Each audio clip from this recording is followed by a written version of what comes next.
भी RRB NTPC का exam देने वाले हैं, तो इस वीडियो में हम प्राचीन भारत और मध्यकालीन भारत की बची हुई क्वेश्चंस कंप्लीट करने वाले हैं। इससे पहले पार्ट 1 हम कंप्लीट कर चुके हैं, जिसमें कि हमने तीन बहुत ही इंपॉर्टेंट टॉपिक, जो कि हमारा एक था सिंधु घाटी सभ्यता, दूसरा मौर्य साम्राज्य और बौद्ध जैन धर्म, और मौर्योत्तर विदेशी आक्रमण, इन तीन सब्जेक्ट को या तीन टॉपिक्स को कंप्लीट कर दिया था।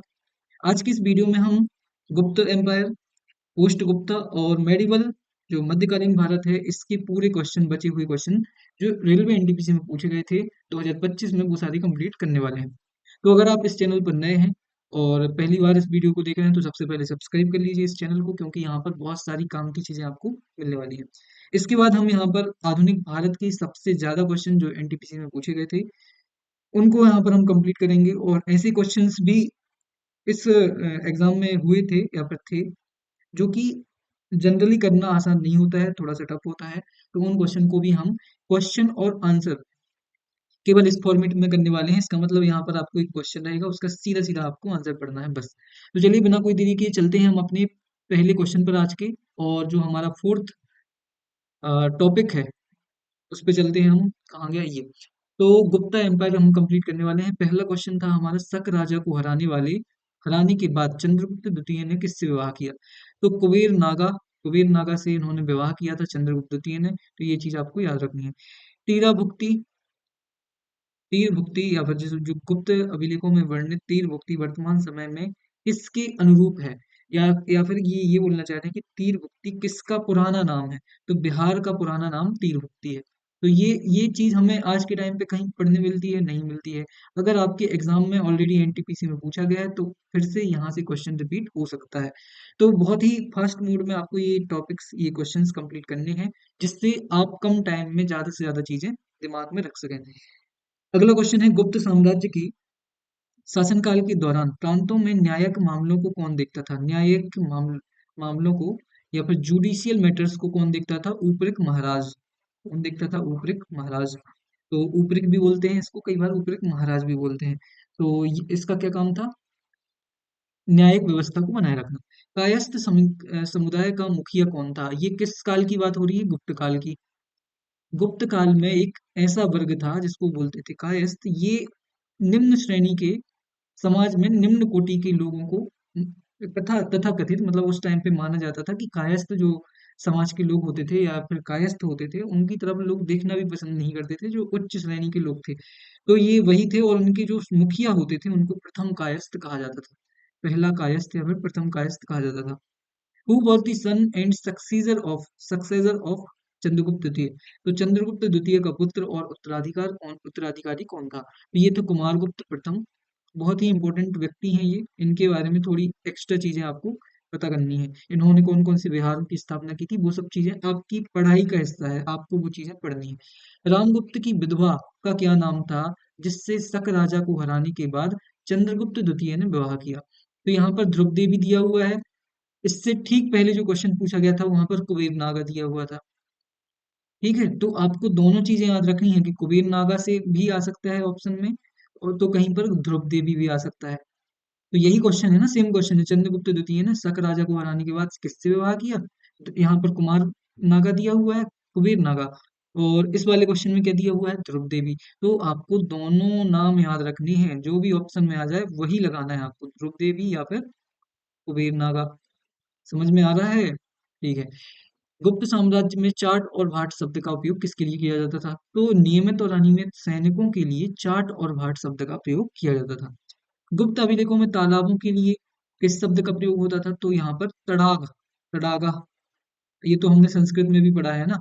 तो ये जो तड़ाग है या फिर ताड़ागा, जो भी, तो ये तालाबों के लिए यूज होने वाले शब्द हैं। गुप्त साम्राज्य में शासनकाल के दौरान सैन्य भंडारों की देखभाल करने के लिए अधिकारी को क्या कहा जाता था? अब देखो, थोड़ा सा हम इसको ऑप्शन से भी एलिमिनेट कर सकते हैं। रण, रण भूमि, सुना है हमने। तो भंडा भंडागारिक या फिर भंडार को रखने वाला कहाँ पे? रणभूमि में। तो वही, उसी से संबंधित यहाँ पर हम इसको एलिमिनेट कर सकते हैं। Harisena was court poet of.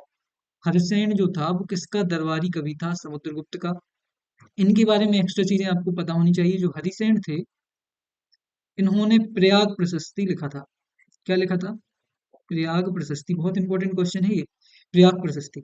और ये जो प्रयाग प्रशस्ति था ये पूर्णतः संस्कृत में था, और संस्कृत का सबसे लंबा अभिलेख भी इसको कहा जाता है। कैसा? सबसे लंबा अभिलेख भी इसको कहा जाता है। तो ये चीजें आपको एक्स्ट्रा फैक्ट याद रखनी है। समुद्रगुप्त के शासनकाल का सबसे महत्वपूर्ण स्रोत, यही क्वेश्चन रिपीट हुआ है अलग तरीके से, तो प्रयाग प्रशस्ति। ठीक है। हु सक्सीडेड चंद्रगुप्त प्रथम as ruler of Gupta empire? Gupta empire में चंद्रगुप्त प्रथम का उत्तराधिकारी कौन था? यहाँ पर बात हो रही है चंद्रगुप्त प्रथम का की बात हो रही है, तो इसका आंसर होगा समुद्रगुप्त। लेकिन अगर चंद्रगुप्त द्वितीय की बात होगी, चंद्रगुप्त द्वितीय की, तो कौन आ जाएगा? कुमारगुप्त, जो कि अभी यहाँ पर क्वेश्चन आपको देखने को मिला था। यहाँ पर कहाँ गया ये कुमारगुप्त प्रथम। तो ये चीजें मतलब आप समझ में आ रही है ना चीजें कि कैसे क्वेश्चंस रिपीट होते हैं। यहाँ पर आपके जो अधिकारियों के नाम है वहां से क्वेश्चन आ रहे हैं, फिर जो क्रम है राजाओं का वहां से क्वेश्चन बन रहे हैं, तो ये चीजें आपको पढ़नी है। चंद्रगुप्त प्रथम का द्वारा उपयोग की जाने वाली शाही उपाधि का नाम था महाराजा धीराज। ठीक है। चंद्रगुप्त प्रथम जो है पहला गुप्त साम्राज्य का एक शक्तिशाली शासक था, पहला। और इससे इसकी स्थापना किसने की थी गुप्त साम्राज्य की? तो वो की थी श्रीगुप्त ने। किसने की थी? श्रीगुप्त ने। तो ये चीजें आपको याद रखनी है। हर्षवर्धन के बारे में है यहाँ पर। तो देखिए पोस्ट गुप्त, गुप्त साम्राज्य जैसे ही खत्म होता है तो वहां पर हर्ष काल शुरू हो जाता है। तो यहाँ पर हर्षवर्धन काल से या फिर गुप्तोत्तर काल से और क्षेत्रीय राजवंश से जो क्वेश्चन आए हैं वो यहाँ पर हमको देखने को मिलेंगे। 554 ईस्वी। अब देखिए मैंने पहले ही बोला था पहली क्लास में कि जितनी भी ईस्वी या फिर सन या फिर ईयर आए आपको एक पेज में वो सारे लिख के चलने हैं। क्वेश्चन रिपीट होते हैं यहाँ से, जितनी भी साल यहाँ पर दिए हुए हैं वहां से क्वेश्चन बनते हैं। तो आपको ये फैक्ट भी वहां लिख लेना है कि 554 ईस्वी में हर्ष शिलालेख किस स्थान से यज्ञवर्मन के उदय का उल्लेख करता है? तो यज्ञ यहाँ पर आपको लिखना क्या है, यज्ञवर्मन का उदय किस वर्ष में हुआ था? तो 554 ईस्वी में। तो ये कहाँ से हुआ था? गया से हुआ था। ठीक है। ध्रुवसेन का उत्तराधिकारी कौन था? अब यहाँ पे जो क्वेश्चन आए हैं ना, यहाँ पर जो क्षेत्रीय राजवंश है, ये मतलब मैंने इससे पहले उसी टाइम पे मैंने मतलब ये एनालाइज किया था जब मैंने एग्जाम दिया था। तो मुझे ये समझ में आया था कि क्षेत्रीय राजवंशों से बहुत ही टफ क्वेश्चन यहाँ पर आरआरबी एनटीपीसी 2025 में देखने को मिले थे। इनके बारे में हम कभी पढ़ते ही नहीं है। आपने कभी ध्रुवसेन के बारे में पढ़ा है? अभी ऐसे बहुत सारे राजाओं के नाम आएंगे जिनको आपने कभी सुना ही नहीं है जिनका नाम। तो ये बोला है इन्होंने कि ध्रुवसेन का उत्तराधिकारी कौन था। तो यहाँ पर आपको बार बार रिकॉल करना है। जितने भी नाम आपको आएंगे इनको कहीं पर लिख लीजिए। यहाँ से क्वेश्चन बनेगा अगर तो ये सब पे नहीं बनेंगे ये आंसर, ये केवल उन्हीं पे बनेंगे जिन्होंने पढ़ा है। तो ध्रुवसेन का उत्तराधिकारी कौन था? धरपट्ट था। कौन था? धरपट्ट। अब ये देखो ये कभी तुमने मतलब पढ़ा भी नहीं होगा इसके बारे में। जो क्षेत्रीय राजा हैं और अगर आपके क्षेत्र से संबंधित हैं तो आपने पढ़ा होगा। जैसे कि अगर धरपट्ट हैं फॉर एग्जाम्पल, ये राजस्थान से हैं और आप भी राजस्थान से हैं, तब हो सकता है कि आपको इनके बारे में पता हो। लेकिन बिहार के व्यक्ति को धरपट्ट के बारे में पता नहीं होगा। ये जनरली ऐसे क्वेश्चन यहाँ पर देखने को मिले थे। अब देखिए मैंने बोला था ना बहुत ही टफ क्वेश्चन की कैटेगरी में मैं इनको रखता हूँ। ये भी टफ है, ये भी टफ क्वेश्चन है। यहाँ पर क्या बोला है? 502 ईस्वी में मैत्रक परिवार, ये मैत्रक परिवार से संबंधित है, ये भी हैं ये भी हैं। तो मैत्रक परिवार जो मैत्रक वंश है, यहाँ से बहुत सारे क्वेश्चन देखने को मिले थे आरआरबी एनटीपीसी ग्रेजुएट लेवल में। तो इस बार भी यहाँ पर ऐसे क्वेश्चन देखने को मिल सकते हैं। सबसे पहला भूमि अनुदान जारी किया था, किसने किया था? द्रोणसेन ने। द्रोणसेन ने किया था। ये क्वेश्चन क्या था कि ध्रुवसेन का उत्तराधिकारी कौन था? धरपट्ट था। ये भी मैत्रक साम्राज्य से संबंधित है। अब ये देखिए बल्लभी के मैत्रक शुरू में क्या थे? तो ये सबऑर्डिनेट ऑफ गुप्त थे। गुप्ता के गुप्त काल के उत्तरवर्ती राजा कहलाते हैं ये। और ये मैत्रक जो गुप्ता के क्या थे? अधीनस्थ काम करते थे मैत्रक। तो ये बहुत ही इंपॉर्टेंट ऐसे टफ क्वेश्चन है ये इजीली सब पे नहीं बनेंगे। तो इनके लिए तैयार होके जाना है। गुप्तोत्तर काल के दौरान अग्रहार भूमि का प्रशासन कौन करता था? मैंने बताया ना ये वाला पीरियड बहुत इंपॉर्टेंट है। तो यहाँ पर ब्राह्मण अग्रहार भूमि का प्रशासन। तो अग्रहार भूमि ऐसे भी आ सकता है क्वेश्चन कि अग्रहार का मतलब क्या था? तो अग्रहार का मतलब था ब्राह्मणों को दान दी जाने वाली भूमि। क्या? ब्राह्मणों को दान दी जाने वाली भूमि। तो ये आपको चीजें ध्यान रखनी है। भुक्ति शब्द का अर्थ क्या था? ये 5 जून को क्वेश्चन पूछा गया है और ये मुझे याद है। जो आरआरबी एनटीपीसी 12th लेवल था, एनटीपीसी 12th लेवल, उसमें मेरी शिफ्ट का ही क्वेश्चन है। और मैं शिफ्ट शायद भूल रहा हूँ, 20 तारीख, 20 सितंबर समथिंग मेरी शिफ्ट थी, उसमें ये क्वेश्चन आया था। तो गुप्तोत्तर राजनीति में भुक्ति शब्द का क्या अर्थ है? तो बहुत ही ज्यादा क्वेश्चन यहाँ से रिपीट होते हैं, बिल्कुल भी गलती नहीं करनी है। प्रोविंस, देखो भुक्ति मीन्स होता है प्रांत, भुक्ति मीन्स होता है प्रांत, और ये भुक्ति एक होता है विषय और एक होता है ग्राम। तो सबसे निचली जो इकाई है उसे बोलते थे ग्राम, विषय बोलते थे किसको?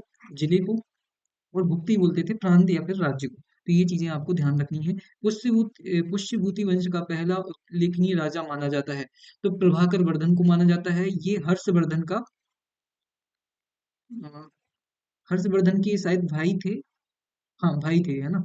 तो ये आपको याद रखना है। प्रतिहारों के प्रसिद्ध शासक मिहिर भोज ने कौन सी उपाधि धारण की थी? तो आदि वराह, इसने मिहिर भोज ने, मिहिर भोज ने कौन सी उपाधि ली थी? आदि वराह की उपाधि ली थी। ये भी इंपॉर्टेंट क्वेश्चन, ये सब पे नहीं बनेगा क्वेश्चन, तो ये रट लेना है अपन को। कौन सा चीनी यात्री शिलादित्य, शिलादित्य नाम के मैत्रक शासक का उल्लेख करता है? मैंने पहले ही बोला था, मैत्रक वंश बहुत ही ढंग से पढ़ना है आपको। ये देखिए, यहाँ पर इन्होंने बोला है कौन सा चीनी यात्री शिलादित्य नामक के मैत्रक शासक का उल्लेख करता है, तो हेनसांग ने शिलादित्य का उल्लेख किया है। शिलादित्य भी एक मैत्रक शासक है। अभी अभी हमने ध्रुवसेन पढ़ लिया, मैत्रक शासक। फिर एक हमने द्रोण सिम्हा पढ़ लिया, द्रोण से। फिर हमने शिलादित्य पढ़ लिए। तो ऐसे जितने भी शासक आए इनके बारे में थोड़ा सा एक्स्ट्री चीजें आपको पढ़नी है। गुप्तों के बाद राष्ट्रकूटों का भारत में किस भाग पर प्रभुत्व था? तो दक्कन इसका सही आंसर है। हर्षवर्धन किस प्राचीन क्षेत्र से संबंधित है? तो थानेसर। ये कहाँ पर है? हरियाणा में है, हरियाणा में है, नहीं, यहीं पर है ना? हर्षवर्धन की साम्राज्य की राजधानी कौन सी थी? तो ये कन्नौज थी। हर्षवर्धन की राजधानी कन्नौज थी। लेकिन यहीं पर क्वेश्चन पूछा जाएगा कि किस क्षेत्र से संबंधित थे? तो थानेसर से। तो ये ऐसे क्वेश्चन भी कंफ्यूज कर सकते हैं आपको। गुर्जर प्रतिहार वंश का संस्थापक कौन था? तो नागभट्ट प्रथम, नागभट्ट प्रथम। याद रख लीजिए, बार बार रिकॉल करिए दिमाग में, ताकि आपके सब कॉन्शियस माइंड में चीजें फिट हो जाएं। गुर्जर प्रतिहार वंश की स्थापना नागभट्ट प्रथम ने की थी। The Chalukya of Badami were founded by, जो बादामी की चालुक्य थी इसकी स्थापना किसने की थी? पुलकेशियन प्रथम ने। किसने की थी? पुलकेशियन प्रथम। बादामी कहाँ पर है? कर्नाटक में है। तो ये आपको याद रखना है। कन्नौज के लिए त्रिपक्षीय संघर्ष किनके बीच शुरू हुआ? तो ये पाल, प्रतिहार और राष्ट्रकूट, ये तीन नाम होते हैं। तो पाल वंश, गुर्जर प्रतिहार वंश, प्रतिहार वंश भी बोल देते हैं इसको कई बार, और राष्ट्रकूट वंश, इन तीन के बीच में त्रिपक्षीय संघर्ष होता है। किसके लिए होता है? कन्नौज के लिए होता है, ठीक है। तो कन्नौज के लिए इनके बीच में एक संघर्ष शुरू होता है, वही है। कर्नाटक में बादामी गुफाओं का निर्माण निम्नलिखित में से किस शासक के द्वारा या फिर किस वंश के शासक के द्वारा किया गया है? तो चालुक्यास के द्वारा किया गया है। भूमि अनुदान के कारण गुप्तोत्तर समाज में किस समुदाय, सॉरी, किस समूह का महत्व बढ़ गया? तो भूमि भूमि अनुदान जब होता है गुप्तोत्तर काल में, तो उससे सबसे ज्यादा फायदा हुआ ब्राह्मणों को। और इनका इतना ज्यादा फायदा हुआ कि इनकी जो सरकारें भी चलने लगी, कई जगह पे राजा भी जो थे, या फिर जो प्रांत की जो भुक्तिपति थे वो ब्राह्मण ही थे। कौन थे? भुक्तिपति। भुक्तिपति क्या होते थे? भुक्ति पर शासन करने वाले राजा हुआ करते थे। पल्लवों की किस शक्तिशाली शासक ने महाबलीपुरम में सूर मंदिर, सूर टेम्पल मीन्स होता है, सूर टेम्पल, ये सूर मतलब कि वो ध्वनि वाला सूर नहीं है। सूर का मतलब है यहाँ पर तट मंदिर, ठीक है। तो आपको हिंदी में ऐसा आ सकता है कि तट मंदिर की स्थापना या फिर का जो निर्माण है वो किसने कराया था? तो नरसिंह वर्मन तृतीय, द्वितीय, सॉरी, नरसिंह वर्मन द्वितीय के द्वारा किया गया था। नर्मदा सीमा पर हर्षवर्धन को किसने हराया? पुलकेशिन द्वितीय चालुक्य राजा था। चालुक्य राजा बहुत ही ज्यादा प्रतापी राजा था। इसके बारे में एक इम्पोर्टेंट चीज आपको याद रखनी है। रवि कीर्ति इनके दरबारी कवि थे, रवि कीर्ति इनके दरबारी कवि थे। और इन्होंने एक बहुत ही इम्पोर्टेंट अभिलेख लिखा था, ठीक है। तो उसका नाम आपको क्या करना है? कमेंट करना है। क्या करना है? कमेंट करना है, मैं नहीं बताऊंगा आपको। कौन सा अभिलेख रवि कीर्ति के द्वारा लिखा गया था पुलकेशिन द्वितीय के शासनकाल में, वो आपको बताना है। हर्ष के दरबार में आने वाला चीनी यात्री कौन था? तो ह्वेनसांग था। अब हम चलते हैं मध्यकालीन भारत के सबसे लास्ट और सबसे इम्पोर्टेंट क्वेश्चंस। बहुत कम क्वेश्चन यहाँ पर देखने को मिले थे मध्यकालीन भारत से, तो यहाँ पर हम सारे क्वेश्चन कंप्लीट हो जाएंगे हमारे कहाँ से, मेडिवल और प्राचीन भारत से लगभग पूरे क्वेश्चन कंप्लीट हो जाएंगे। तो चलिए पहला क्वेश्चन देखते हैं। अपने प्रसिद्ध कार्य में याह्या बिन अहमद सरहिंदी का दावा है कि वे खालिस्तान के संस्थापक पैगंबर के वंशज थे। सैयद वंश के संस्थापक पैगंबर के वंशज थे। तो इन्होंने दावा किया था अहमद सरहिंदी ने कि जो सैयद वंश के लोग थे या फिर संस्थापक थे, वो पैगंबर के वंशज थे। किसके? पैगंबर मोहम्मद के क्या थे? वंशज थे। तो ये ऐसे क्वेश्चन, टफ क्वेश्चन यहाँ पर पूछे गए थे। अपनी एक प्रसिद्ध कार्य में याह्या बिन अहमद सरहिंदी का दावा है कि, अब देखो ये क्वेश्चन 9 जून को भी वो क्वेश्चन पूछा गया, same question, same word to word, फिर से इन्होंने क्या कर दिया? रिपीट कर दिया। मतलब शब्द भी यहाँ पर इन्होंने चेंज नहीं किए हैं, और उसका भी आंसर क्या होगा? सैयद वंश। तो भाई क्वेश्चन रिपीट होते हैं, लिख लीजिए कहीं पर, ठीक, क्वेश्चन रिपीट होते हैं। कुलतुग ख्वाजा के नेतृत्व में मंगोलों ने किस वंश के दौरान दिल्ली की घेराबंदी की थी? तो खिलजी वंश। ये चीजें अब तुम कितना भी याद कर लो, ये चीजें भूल जाओगे। तो यहाँ पर रटनी है चीजें, थोड़ी बहुत दिमाग में रिकॉल करनी है, और इस हिसाब से रिकॉल करनी है कि एग्जाम हॉल में अगर आपको ये क्वेश्चन आ जाए तो आप उसमें कुछ ना कुछ लगा के आओ, आप उसको स्किप ना करो। कुलतुग ख्वाजा खिलजी वंश के टाइम पर मंगोलों ने घेराबंदी की थी दिल्ली की। 1292 फिर से यहाँ पर एक सन आया है, ये सन आपको आपकी जो नोटबुक आप बना रहे हो उसमें लिख लेना है। 1292 में जो भिल्सा, मतलब यहाँ से भी आपको याद रहना चाहिए, विदिशा का एक और नाम भिल्सा भी है। वैसे ही बेसनगर भी एक इसका नाम है।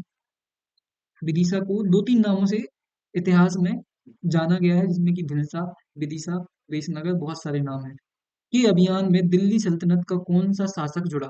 तो अलाउद्दीन खिलजी, यही वो व्यक्ति है, बहुत ही खतरनाक व्यक्ति, जो बहुत सारे राज्यों में इसने क्या किए थे? अपने सैन्य अभियान किए थे।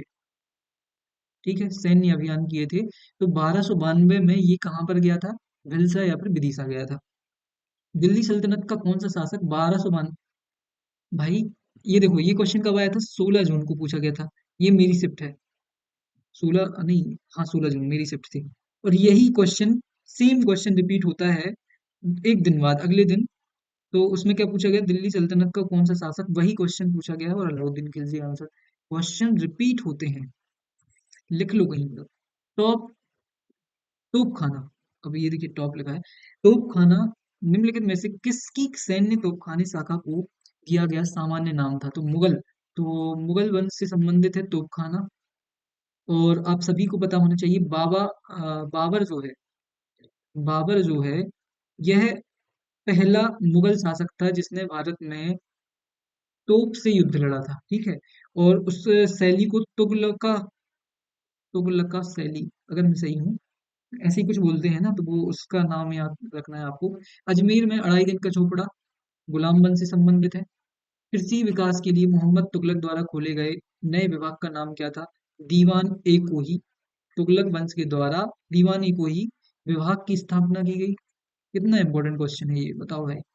ये तो रटा होना चाहिए आपको, रट लो एकदम। कृषि के विकास के लिए मोहम्मद तुगलक द्वारा खोले गए विभाग का नाम बताइए। कितना, मतलब रिपीट करने की भी यहाँ पर हद होती है। यहाँ पर 11 जून को क्वेश्चन आता है, वही क्वेश्चन रिपीट होता है 14 जून को। तो समझ जाइए कि कितने क्वेश्चन यहाँ पर रिपीट, 3 क्वेश्चन तो हमने सीधे सीधे रिपीट होते हुए देख लिए। 24 जून को क्वेश्चन आता है, मुगलों द्वारा निर्मित निम्नलिखित में से किस इमारत शहर में सलीम चिश्ती का मकबरा स्थित है? फतेहपुर सीकरी में है। किसका? सलीम चिश्ती का। मुगलों द्वारा निर्मित किया गया था इसको, तो ये भी याद रखना है। इस्लामी शासकों के शासनकाल में निम्नलिखित में से कौन सी एक निजी इमारत हुआ करती थी? तो दीवान ए खास, याद रखना है। हुमायूं के बारे में यहाँ पर क्वेश्चन है कि 1555 में शेरशाह सूरी द्वारा के उत्तराधिकारी को हराकर अपने खोए हुए राज्य को वापस पा लिया। अब यहीं से आप इसको सॉल्व कर देंगे, क्योंकि आपको पता होगा कि 1540 में ये व्यक्ति हार जाता है कन्नौज का युद्ध। किससे? जो हुमायूं थे वो हार जाते हैं युद्ध शेरशाह सूरी से। फिर शेरशाह सूरी के उत्तराधिकारी को 1555 में हराते हैं और 1556 में इनकी मृत्यु हो जाती है। अगला क्वेश्चन देखिए, 1530 में, जितने भी सन याद आ रहे हैं यहाँ पर इनको आपको रटते जाना है। अपनी मृत्यु पर भारत में फैला एक नव स्थापित साम्राज्य छोड़ के गया, कौन गया था? बाबर गया था। अगला क्वेश्चन, बाजार सुधारों के प्रभावी कार्यान्वयन के लिए निम्नलिखित में से किस एक अधीक्षक की नियुक्ति की गई थी? तो किसने की थी? सहना ए मंडी की स्थापना की थी, जो कि मंडी का या फिर बाजार का नियंत्रण करता था, और ये किसने की थी? अलाउद्दीन खिलजी ने।